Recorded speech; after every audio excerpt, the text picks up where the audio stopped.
Imagina crecer bajo los reflectores, mientras nadie sabe quién eres realmente. Esta es la historia de Jennette McCurdy, protagonista de una de las series más icónicas de los años 2000, iCarly. Sam Pocket, la amiga ruda, sarcástica y divertida, fue el personaje que hizo reír a millones, pero que en realidad fue construido bajo el control de alguien más. Mientras el mundo creía que vivía un sueño, ella vivía una pesadilla. Su fama no fue el resultado de una pasión, sino del deseo obsesivo de una madre que veía en ella una segunda oportunidad para cumplir sus propios sueños rotos. Controló su cuerpo, su carrera, sus relaciones, su peso y hasta su identidad. Hey guys, I'm Jennette McCurdy and I want to give a shout out to my mom. I love her. Hoy te voy a contar por qué está agradecida de que su madre haya muerto. Esta es la historia de Jennette McCurdy. Mal de amores. Todos recordamos a Jennette McCurdy, la estrella infantil de Nickelodeon que abandonó su carrera a los 20 años. Esto después de que su madre falleciera. En su libro autobiográfico Me alegro que mi madre haya muerto, Jennette nos cuenta sobre el control, el abuso disfrazado de amor, la culpa y la libertad por la que tuvo que luchar durante años, y el infierno que vivía detrás de la pantalla causado por su propia madre. Y es que a veces la persona que más debería cuidarte es quien más daño puede hacerte. En este video vamos a recorrer y analizar con ella ese viaje, desde su infancia robada hasta el momento en que logró liberarse y comenzar a construir una vida propia. Iremos analizando cada etapa tal como ella misma lo contó, porque si algo nos enseña Jennette es que sobrevivir es solo el primer paso, y lo más valiente es sanar y volver a empezar. Desaparecer para complacer. El libro de Jennette McCurdy comienza en un hospital, con su madre en coma. Tiene cáncer desde hace muchos años, enfermedad que se ha vuelto una sombra que opaca todos los rincones de la vida de Jennette. Pero en esta ocasión parece no haber vuelta atrás. Los médicos han dicho que le quedan 48 horas de vida. La familia intenta despertarla dándole noticias importantes. Bodas, planes de vida, pero nada funciona. Pero Jennette cree que lo único que podría hacer que su madre despierte es diciéndole que finalmente ha cumplido el objetivo más importante para ella. Su peso. Mamá, ya peso 40 kilos. Esta era la meta impuesta por su mamá, el peso ideal que ella quería que tuviera, pero ni siquiera eso la hizo despertar. Y en ese momento ella se derrumbó, porque desde niña aprendió que su valor estaba en complacer en todo a su madre, y esta vez no funcionó. Jennette cuenta cómo su casa se convirtió en una extensión del hospital desde que era una niña de 4 o 5 años. Su vida estaba organizada alrededor de tratamientos, medicamentos, incertidumbre, miedo a perder a su madre y su vida girando alrededor de una sola cosa: cuidar y complacer a su mamá. Y así ella empieza a medir su valor, haciendo feliz a su mamá. En el libro ella recuerda su cumpleaños número 6, cuando de regalo su mamá le dio ropa de Rugrats con olanes, flores, encajes y todas las cosas que ella odiaba, pero fingió felicidad. Me encanta, es el mejor regalo que me han dado, le dijo, porque no quería sentir mal a su madre enferma. Desde muy pequeña para ella su bienestar importaba menos que la felicidad de su madre, así que se puso la ropa que le regaló y bajó a su fiesta de cumpleaños. Cuando llegó el momento de pedir su deseo, al soplar las velas, ella pidió: deseo que mamá siga viva un año más. No pide juguetes, paseos, felicidad, pide que su mamá no muera, porque de alguna manera sentía que su misión en la vida dependía de mantenerla viva. Jennette habla de sí misma siempre en función de su mamá, desde el primer párrafo del libro. Sentía que su misión en la vida era cuidarla, no ser una carga ni incomodarla. Lo que ella sentía tenía que adaptarse a lo que su mamá necesitaba, y eso marcó su forma de amar. En lugar de entender el amor como un lugar donde puede ser ella misma, lo entiende como tener que anularse por completo para hacer feliz a alguien más. Para ella era común la ausencia de su padre, y con el tiempo entendió algo: si papá se aleja, mamá se siente sola. Pero Jennette estaba ahí para hacerla sentir acompañada.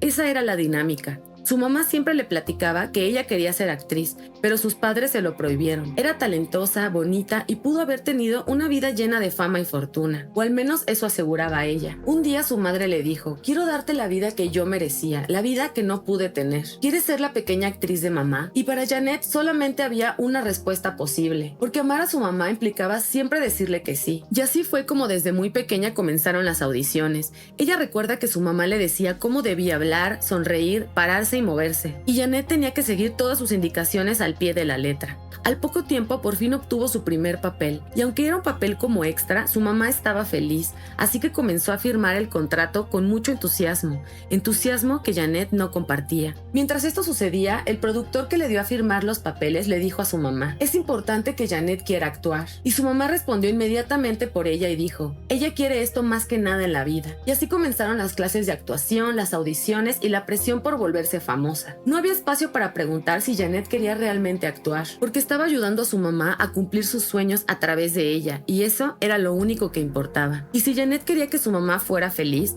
debía aparentar querer lo mismo, aunque no lo quisiera realmente. Y así se formó una idea peligrosa en su mente. Mis decisiones no son mías, son de mi mamá. Si a ella le duele, yo fallo. Y si ella quiere algo, yo debo quererlo y dárselo para que sea feliz. Janet reemplazó el rol de hija por el de cuidadora, mediadora y reguladora del estado de ánimo materno desde muy pequeña. En este proceso sus emociones quedaron anuladas, y cuando una niña aprende que solo merece amor si complace, construye una autoestima frágil y dependiente, y comienza a medir su valor únicamente en función de los demás. Y así fue como Janet inició su carrera, cumpliendo el sueño de otra persona para hacerla feliz. Cumpliendo el sueño de mamá.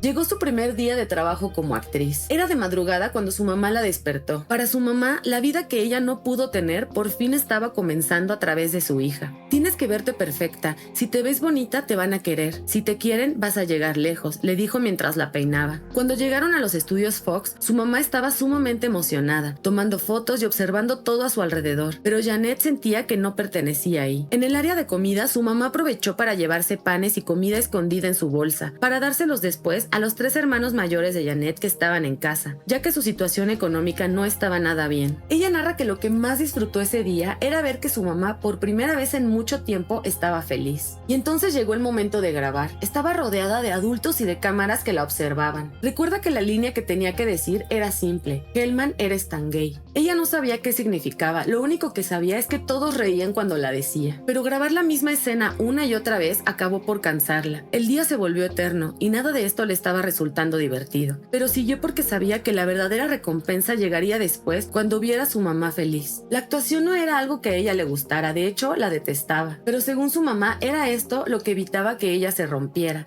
así que decidió seguir. Y así rápidamente el éxito profesional de Janet se convirtió en medicina emocional para su mamá, y eso hizo que aprendiera una lección muy peligrosa: mientras más me esfuerce en ser lo que mamá quiere, todo estará mejor. Janet cuenta que su mamá la llevó por un helado como premio, y ese día decidió que quería probar un sabor nuevo. Pero la reacción tan exagerada, explosiva y sentimental de su mamá hizo que ella rectificara inmediatamente. No, tienes razón, mamá. Quiero el sabor de siempre, dijo. Al final lo único que importaba era ver feliz a su mamá. Y así ella entendió que sus propios deseos eran una amenaza. También comparte otra anécdota que ocurrió esa misma noche cuando su mamá le preguntó: ¿me veo bonita? Y ella respondió lo que sabía que tenía que responder: te ves hermosa, mami. Su madre se puso feliz y le dijo: gracias, eres mi mejor amiga. Esto llenó de orgullo a Janet, ya que sentía que ese título la hacía indispensable y esa cercanía significaba amor. Pero esa mejor amiga la alejaba del único rol que ella debería haber hecho todos esos años: ser hija. A esa edad Janet ya había aprendido a hacer lo que se espera de ella sin cuestionar, que mostrar sus verdaderos sentimientos y deseos era peligroso, y que era mejor aparentar emociones falsas. También aprendió que ella era el soporte emocional de su mamá, volviéndose terapeuta, confidente, amiga y responsable de su felicidad. En cuanto a su papá, Janet cuenta que siempre esperaba lo mismo cuando él llegaba del trabajo: correr hacia él, abrazarlo y oler ese aroma a madera y pintura que siempre tenía. Pero él nunca respondía como ella deseaba. No había risas, ni pláticas, ni abrazos, solo un hola apagado y silencio.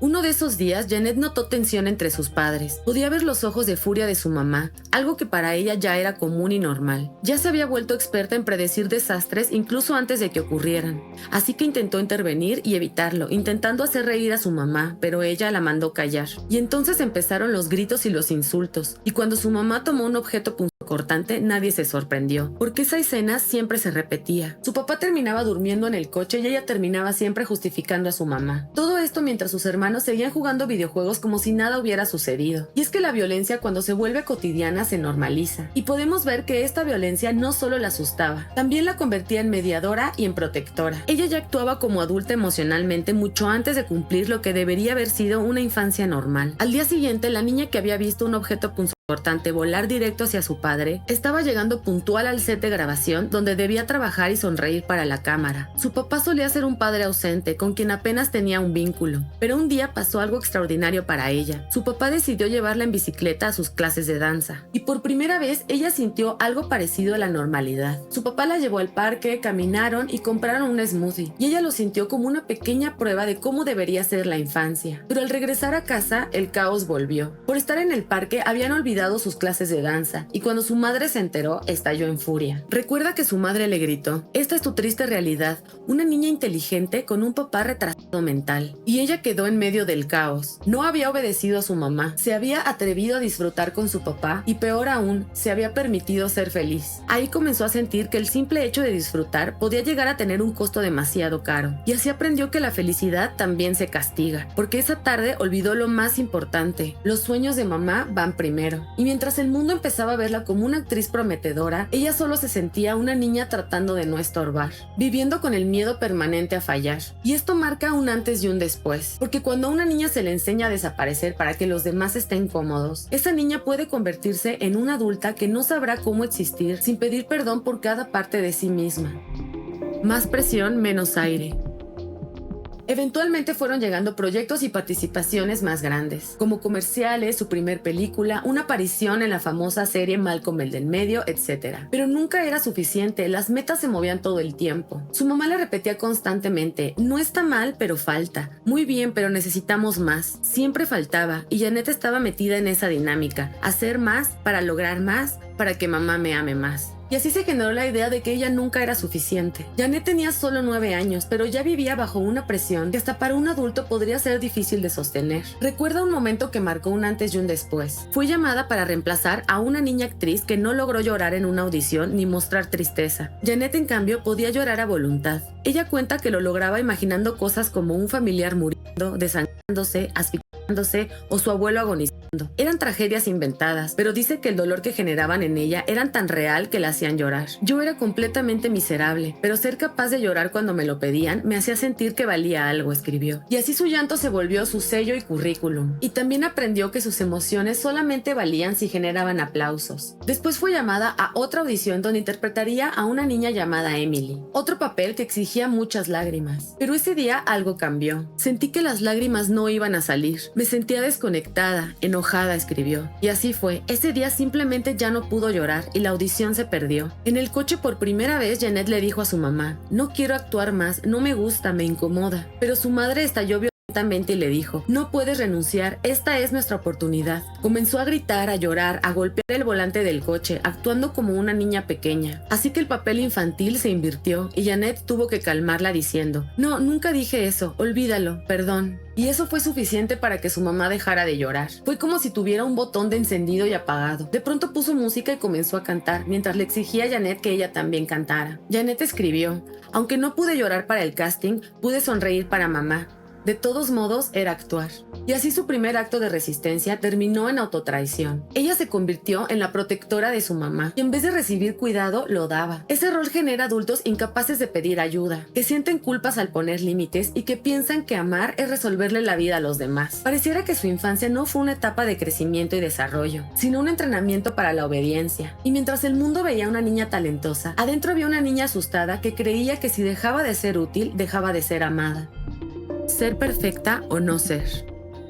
Su carrera iba avanzando como su mamá lo soñó, y un día llegó el cuarto llamado para aparecer en una codiciada película infantil. Ya solo quedaban ella y otra niña compitiendo por el papel. Y mientras esperaba su turno, empezó a escuchar una voz en su cabeza. Dice que ella pensó que era el Espíritu Santo, y esta voz le ordenó hacer una serie de cosas, como tachar su nombre de la lista del casting, ir al baño, acomodarse la ropa varias veces y girar sobre un pie. Y ella obedeció, ya que la voz le decía que si obedecía, ella obtendría el papel. Cada audición traía más voces, más compulsiones, más temor a fallar. Ella llegó a preguntarle directamente a la voz en su cabeza: ¿eres Dios o eres una enfermedad? La voz le respondió: soy Dios, y le dio una nueva serie de tareas para hacer. Su abuelo llegó a sospechar que ella sufría de trastorno obsesivo compulsivo, pero la madre lo negó de inmediato diciendo: Janet es perfecta. Ella creía que la voz que escuchaba era el Espíritu Santo, una guía divina exclusiva para los elegidos. Y así fue como comenzó a obedecer compulsiones: tocarse la ropa un número exacto de veces, abrir y cerrar puertas, repetir movimientos, etc., para que todo saliera bien. Lo que ella interpreta como Espíritu Santo en realidad era un trastorno obsesivo compulsivo que nació de la presión o del temor. Las compulsiones dan una ilusión de control sobre lo que es incontrolable. También para este momento, Janet comenzaría a recibir tratamientos de mujer adulta. Cada semana semana había tintes, químicos, peinados, blanqueamientos, tratamientos para pestañas, dietas, etc. Todo para que cada parte de ella fuera explotable. Y así empezó a desarrollar en su cabeza que siempre había algo mal en ella que debía corregir y que siempre había que esforzarse más. Y aún así, con todos estos tratamientos, el mundo no siempre respondía como su madre quería. En Grey's Anatomy, ella hizo un casting impecable y la respuesta fue bastante irónica. Le dijeron, eres demasiado bonita para el papel. Pero para sorpresa de Janet, su madre celebró ese rechazo como victoria personal, porque esto fue una prueba de que su intervención estética estaba funcionando. ¿Lo ves? Mi esfuerzo en tu físico está dando resultados, le dijo su mamá. Para este punto, sus emociones, sus decisiones y ahora su cuerpo dejaron de ser suyos. Para su mamá, ella debía verse perfecta. Tenía que ser un proyecto impecable,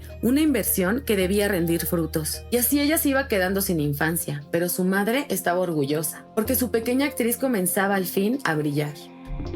La niña que nunca debe crecer.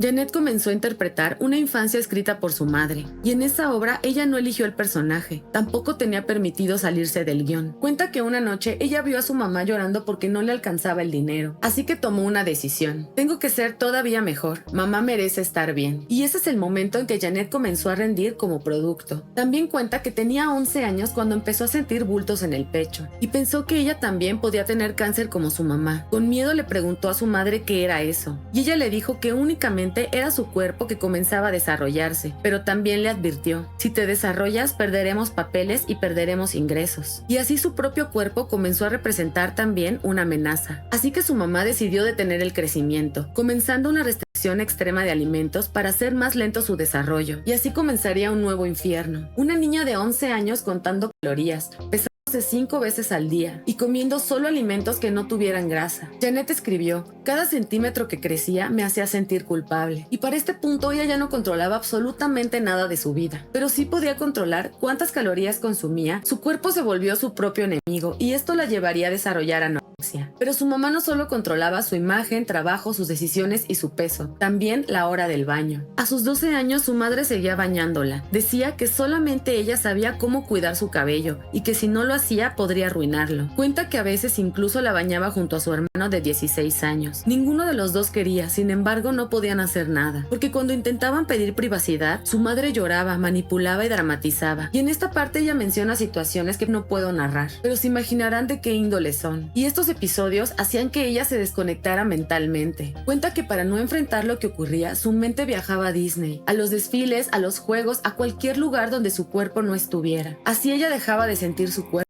para poder evadir lo que estaba ocurriendo con él. Y esto se llama disociación, que es un mecanismo de defensa en que la mente se desconecta temporalmente de lo que está pasando porque la situación es demasiado dolorosa, aterradora o incómoda. Y fue justo en este punto cuando recibió la llamada más importante para su mamá. Había obtenido un papel para la serie iCarly. Su mamá celebró este éxito porque prometía fama, estabilidad y una vida mejor. Pero para Janet fue solo un recordatorio de que ya no habría salida. Su participación en iCarly en efecto la catapultó a la fama, ganándose el cariño de millones de espectadores, y esto trajo consigo también la abundancia económica que tanto soñaba su mamá. Pero el éxito no trajo libertad. Solo hizo más grave el control. Llegaron los regalos, los elogios, las felicitaciones, pero todo seguía siendo administrado por su madre. Qué comer, qué vestir, qué aceptar, el dinero, etc. Por fortuna para Janet, su participación en iCarly la hizo conocer a una de las personas más importantes de su vida, Miranda Cosgrove, la protagonista del show. Miranda representaba todo lo que Janet no podía ser. Una niña libre, con apoyo de su familia, amor propio, confianza y lo más importante, una vida normal. Y así surgiría entre ellas una amistad que la ayudó a no sentirse sola, aunque tuvieron que mantenerla en secreto porque su madre tampoco la permitía. Pero lo más grave estaba aún por llegar. Dan Schneider, productor de iCarly y varios programas de Nickelodeon, que como sabemos ha estado involucrado en acusaciones de conducta inapropiada, abuso, temas con menores, ambientes de trabajo tóxico y abuso de poder, comenzó a pedirles a las actrices del show que aparecieran en bikini. Janet no quería salir vestida hacia el set, se sentía completamente vulnerable, pero por órdenes del productor y de su madre tuvo que hacerlo. Ella cuenta que Dan, el productor, la invitó a una cena privada donde las intenciones eran más que claras. Dan le dijo, ninguna chica es tan hermosa y talentosa como tú. Podrías ganar un Oscar algún día. Le ofreció ofreció su propio show con una frase que lo decía todo. Quiero darte tu propio show, pero para eso tienes que dejar que yo te guíe y hacer todo lo que yo te diga. Y ella optó por guardar silencio. Para este punto, ella ya no tenía derecho ni a poner límites sobre su propio cuerpo. Su mamá le enseñó que ella existía para complacer. Y la industria reforzó que su valor está en cómo se ve. La incomodidad es un mensaje del cuerpo, pero a Janet le enseñaron a callarlo. Por fortuna encontró Miranda una compañía para sentirse menos sola. Pero lamentablemente para este punto, su delgadez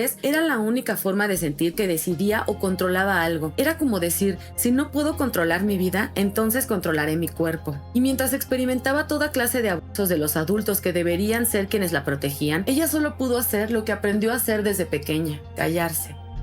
Cuando el sueño se vuelve jaula. Habían pasado casi 3 años desde que iCarly había cambiado por completo la vida de Janet. Desde afuera todo parecía un cuento de hadas. Fama mundial, entrevistas, dinero, alfombras rojas y su mejor amiga Miranda, que se sentía como un refugio. Pero Janet se seguía sintiendo prisionera. Al menos su mamá ya no estaba preocupada por las deudas, porque ya tenían dinero y estabilidad. Sin embargo, nada de eso le pertenecía a Janet. Hasta algo tan cotidiano como comer un simple cereal tenía que ser negociado. Podía hacerlo, pero solo si Miranda y otros actores estaban presentes, porque cuando había más personas con ellas tenían que aparentar ser normales. Janet escribió lo siguiente: pensé que podía comer más porque había mejorado, pero en realidad solo era porque otras personas me estaban viendo. Entre fans, entrevistas y fama, una nueva emoción comenzaría a aparecer en ella: el resentimiento. A veces veo a mi mamá y la odio. Luego me odio por odiarla. Y es que el amor y el enojo apretaban tan fuerte que ya no podía distinguirlos. A los 18 años, Janet, además de actriz, comenzaría a ser cantante como parte de sus contratos. Ella odiaba la canción. Además cuenta que justo durante esa época el cáncer de su mamá había vuelto, pero le pidió que por favor no se preocupara y continuara con sus presentaciones y su tour. Y Janet, como siempre, obedeció. Hasta ese momento ella no había desarrollado la habilidad de decir no, porque desde niña entendió que simplemente hay que obedecer para recibir amor. Y esto provoca dificultad para reconocer abuso, creer que debe complacer a todos y sentir que debe priorizar al otro siempre por encima de ella. También vemos que el resentimiento aparece, pero como no puede procesarlo o expresarlo, lo transforma en silencio. Eres mía y de nadie más. Sus problemas alimenticios seguían y cada vez eran peores. Mientras la fama crecía, ella se hacía cada vez más chiquita en todos los sentidos. Cuando Janet intentó tener una vida propia, aunque fuera por una noche, su madre colapsó. Ella cuenta que una noche decidió decir una mentira inocente para poder ver a Joe, que era el chico que le gustaba. Pero antes de dar un paso fuera de casa, sintió un golpe en la cabeza y escuchó a su madre gritándole: «Eres una sucia, una pequeña puta mentirosa, eres una puta, una gota. Me das asco. Ya no eres mi hija. Tú causaste que mi cáncer regresara». Los insultos no paraban. Nunca me habían hablado así. Nunca. Y aún así, yo seguí pidiendo su amor, escribió Janet. A pesar de todo, ella decidió ir a su cita. Cita que resultó un desastre, ya que ocurrió su primera vez sin ella quererlo. Ella pensaba que si le decía que no a Joe, él la iba a dejar. Así que prefirió acceder y traicionarse antes que perderlo. Esta es la etapa donde la vida pública de Janet tocó su punto más alto, pero su vida privada el más bajo. Para su mamá, el hecho de que su hija mostrara interés en alguien más era motivo suficiente para repudiarla e incluso culparla por su enfermedad. Y al mismo tiempo, al intentar no fallarle a la persona que a ella le gustaba, se traicionó a sí misma y accedió a todo con tal de no perder su amor, que es básicamente lo que ella había hecho desde niña: decir que sí a todo para que la quisieran. Para ella había un deseo imposible: ser libre sin ser abandonada. El amor es una deuda. Un día su mamá le preguntó: ¿cantarás Wind Beneath My Wings en mi funeral? La canción no era una petición, era un cruel recordatorio de que su muerte estaba cerca. Y así fue. A los pocos días, su mamá fue hospitalizada y estaba al borde de la muerte. Janet recuerda que encontró consuelo en la comida y por primera vez se compró una hamburguesa. Esto como una forma de llenar el vacío y frenar la ansiedad que sentía en ese momento por la situación. Cuando su mamá la vio entrando al cuarto del hospital, lo primero que le dijo fue: «No deberías comerte eso, una Whopper tiene demasiada grasa». No preguntó cómo estaba, no agradeció por estar viva, solo se preocupó por seguir controlando el peso de Janet. Lo que importaba era el cuerpo de su hija, porque en ese cuerpo estaban escritos los logros de su madre proyectados en ella. Y también podemos ver que incluso la muerte era utilizada como control. El cáncer de su mamá no era solo una enfermedad, era una amenaza emocional. Si haces algo que no quiero, me muero. Si no obedeces, me matas. A los pocos días, el fin de iCarly llegaría, y Janet lloraba, pero no por el final de la serie, sino por temor a perder lo único real que encontró ahí: su amistad con Miranda. ¿Qué pasaba si con el último episodio se perdía también a esa persona que le enseñó lo que era tener a alguien de verdad? Y es que ella nunca había tenido amigas, nunca se sintió suficiente para recibir el afecto de alguien que no buscara controlarla. Pero Miranda era la excepción, y perderla a ella le daba más miedo que dejar atrás la serie y su personaje. Y mientras Janet intentaba sostener su única relación saludable, su mamá agonizaba en el hospital. Cuando llegó al hospital, su madre ya estaba en coma, y por más que ella intentó decirle que al fin pesaba los 40 kilogramos que le había exigido para que reaccionara, ella ya nunca más despertó. Y entre culpa, amor y terror, apareció algo desconocido, el deseo de huir. Y así fue como un amigo suyo le ofreció un escape, unos días lejos sin cámaras ni hospitales, y ella aceptó. Y allá, lejos de todo lo que la oprimía, encontró dos cosas que nunca había experimentado: la desconexión y la libertad. Pero fue aquí cuando ella comenzaría a ingerir alcohol, como una forma de evasión y anestesia emocional. El alcohol no era un escape cualquiera, fue la primera vez que su cuerpo se dio permiso de no sentir, y esto le gustó mucho. En esta parte vemos una total fractura emocional. Janet lloraba por Miranda porque esa amistad representa la posibilidad de ser querida sin ser controlada. Y también lloraba por su madre porque la ama más allá de lo que ella quisiera, aunque al mismo tiempo ella deseaba que se fuera. Su escape fue una forma de liberarse, pero el consumo de alcohol fue el primer mecanismo que le funcionó para apagar el dolor. Y lo peligroso no es tanto que haya bebido, lo peligroso fue lo mucho que le gustó no sentir nada por primera vez. Y así, mientras todo el mundo veía el fin de una serie de televisión entrañable, lo que realmente terminó aquí para ella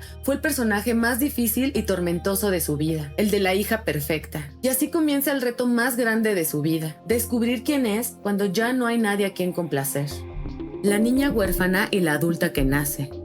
El hogar de Janet con su madre siempre fue un caos. Pasillos llenos de cajas, ropa, muebles amontonados, objetos tirados por todas partes. Ese desorden era parte del paisaje emocional de Janet. La madre que ocupó cada rincón de esa casa ahora no ocupaba ni el aire del lugar. La mujer que lo controlaba todo ya no controlaba nada. Y por primera vez, después de esa ida al parque, después de muchos años, salió a pasear con su papá, quien la invitó al centro comercial. Ella compró una funda para su celular, caminó junto a su padre y ordenó una ensalada mientras pensaba: sigo comiendo ligero hasta el final, mi mamá estaría orgullosa. Encontré una manera de seguir obedeciendo aunque mamá ya no esté. Pudiendo comer lo que ella quisiera, decidió pedir una ensalada, porque las enseñanzas de su madre seguían ahí. El día del funeral de su mamá, Janet cumpliría la última orden: cantar Wind Beneath My Wings como su madre lo solicitó, pero su voz no salió y Janet solo pudo llorar. No hubo canción, no hubo despedida, como si hasta el funeral estuviera diseñado para recordarle que sus emociones siempre deberán esperar. Pero es aquí cuando ocurre la ruptura del vínculo traumático. Janet perdió a su abusadora, pero también perdió a la única figura a la cual ella creía pertenecer. Ahora ya nadie la obligaba a ser perfecta, pero su mente continuaba intentándolo. Ahora el control no está fuera, está instalado adentro. También el alcohol se vuelve la paz momentánea que nunca tuvo, y la comida enemigo y refugio a la vez. Así ahora ella se enfrenta a una pregunta que le da más miedo que la muerte: ¿quién soy yo ahora cuando ya nadie me dice cómo ser? Es aquí cuando entiende que necesita ayuda y decide entonces ir a terapia. Su terapeuta, por primera vez en años, le dio nombre a lo que ella vivió. Lo que viviste con tu madre fue abuso. El día que Janet despertó. Han pasado años de terapia y años de recaídas. Para este momento, Janet ya aprendió a comer 3 veces al día. Mientras se comía una galleta de chispas de chocolate, se dio cuenta de algo grande. Había sobrevivido a Nickelodeon, a los problemas alimenticios, al alcohol y a su madre. Estaba viva comiéndose una galleta en paz por primera vez. Y así sus problemas con la comida dejaron de ser un método de obediencia y de autodestrucción. Cuenta que ella estaba comiendo sola, cuando de pronto sonó el teléfono. Era Miranda. Ya no se hablan tan seguido. La vida y el tiempo tiene esa costumbre tan cruel. Las personas que fueron hogar en una etapa se vuelven recuerdos en la siguiente. Pero el cariño entre ambas siempre ha estado ahí, aunque ya no estén conectadas. Pero aquí ambas saben cuál es el verdadero motivo de la llamada. Miranda, no voy a hacer el reboot de la serie, le dijo Janet. Antes ella hubiera dicho que sí, aunque no quisiera, como estaba programada a hacerlo. Pero ahora se escucha a sí misma. Mi salud mental es más importante que la fama o que cualquier cheque, le responde. Y aquí podemos podemos ver cómo recobra su autonomía emocional. Al decir que no al reboot de iCarly, rompe por fin el pacto con el personaje que la encarcelaba y aprende a decir que no para ponerse a ella en primer lugar. Y es que a veces crecer no es sumar cosas nuevas, sino aprender a cerrar las puertas que nos hicieron daño, aunque esas puertas den a un escenario lleno de aplausos. Y así Janet da inicio a una vida que por fin le pertenece. Pasa el tiempo y Janet cuenta que está parada frente a una lápida gris. Es la tumba de su mamá. Es la primera vez que viene en meses y también será la última. En la lápida están escritas una lista enorme de virtudes que Janet nunca pudo ver en su madre realmente. Dice que ella no odia a su mamá, pero ya no tiene miedo de mirar lo que realmente pasó. Por primera vez, ella puede reconocerlo. Su mamá fue una mujer enferma, narcisista, controladora que la asfixiaba. Era alguien que se alimentaba del sufrimiento y sacrificios de los demás. Una mujer que necesitaba ayuda, y en lugar de buscarla, la arrastró a ella en su sufrimiento. Y por primera vez, Janet llora frente a la tumba, pero no llora por la mamá que perdió, llora por la mamá que nunca tuvo. En esta parte Janet escribe: no quiero ni voy a seguir viviendo en la historia que tú escribiste para mí. Y así se da la media vuelta y se va. La protagonista de su propia vida acababa de despertar. Este cierre representa el punto emocional más importante de toda su historia. Rompe la lealtad traumática. Ya no es la niña que actúa para ser vista. Ya no es el cuerpo que se hace daño para ser amada. Ya no es el personaje que el mundo aplaudió mientras ella se rompía. Este cierre revela algo crucial. El abuso no se vuelve amor solo porque viene de una madre. Hay padres y madres que te moldean tanto que cuando te miras a un espejo no sabes a quién estás viendo. Janet no se volvió invencible, se volvió consciente. Su historia no termina aquí, pero por primera vez la está escribiendo ella. Después de una vida actuada para otros, por fin eligió el papel más importante, el de protagonista de su propia vida. Su camino nos recuerda algo incómodo, que romper con la versión que el mundo espera de ti puede ser tan doloroso como vivir encadenada a ella. Janet ya no es Sam Pocket y nunca lo fue. Es una mujer que hoy aprendió a mirarse a sí misma. Y en esa mirada aparece la afirmación más profunda del libro entero. Mi mamá está muerta y yo estoy viva. Porque hay finales que no terminan el cuento. Hay finales que en realidad lo comienzan. Y es por eso que Janet le dijo al mundo: me alegra que mi madre haya muerto, porque al irse ella, empecé a vivir yo. Y recuerda que al final tu opinión es la más importante. ¿Y tú qué piensas de esta historia?